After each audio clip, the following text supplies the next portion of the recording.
శ్రీకాకుళం జిల్లాలో అమృత్ భారత్ ట్రైన్ను కేంద్ర మంత్రి రామ్మోహన్ నాయుడు ప్రారంభించారు. జిల్లాలో రైల్వే సౌకర్యాలు పెంచేందుకు ప్రయత్నిస్తున్నట్టు ఆయన తెలిపారు. శ్రీకాకుళం జిల్లాకు వందే భారత్ రైలుతో పాటు ఇప్పుడు అమృత్ భారత్ రైలు తీసుకొచ్చామన్నారు. శ్రీకాకుళం స్టేషన్లో మరిన్ని ట్రైన్లు ఆగేలా చర్యలు తీసుకుంటామన్నారు. జిల్లాలో రైల్వే పనులు వేగవంతం చేస్తున్నామని, శ్రీకాకుళం నుంచి నేరుగా తిరుపతికి రైలు తీసుకొస్తామన్నారు. శ్రీకాకుళం నుంచి హైదరాబాద్కు వెళ్లేలా మరో రైలు తీసుకురావాలన్నది తన కల అన్నారు రామ్మోహన్ నాయుడు. రైల్వే జోన్ మన ఆంధ్రాకి ప్రత్యేకంగా ఒకటి లాంచ్ చేసుకొని ముందుకు నడిపిస్తున్నాం. అలాగే అమరావతికి ప్రత్యేకమైన రైల్వే ప్రాజెక్టును కూడా కేంద్ర కేబినెట్ ద్వారా అప్రూవల్ తీసుకొని సుమారు 2,000 కోట్ల రూపాయలు అది కూడా ముందుకు నడిపిస్తున్నాం. అలాగే శ్రీకాళహస్తి నడికుడి లైన్ కూడా దాన్ని కూడా ఈ రోజు ముందుకు నడిపిస్తున్నాం.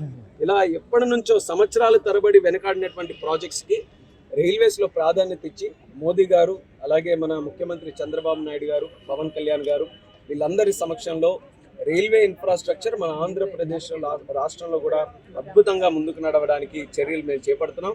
ఒక క్యాబినెట్ మినిస్టర్గా నా వంతుగా కేంద్రం నుంచి అత్యధికంగా నిధులు తీసుకొని రావడానికి, ప్రాజెక్ట్స్ తీసుకొని రావడానికి నేను కూడా కంటిన్యూస్గా నా తాలూకు ప్రయత్నం కొనసాగిస్తూనే ఉన్నాను.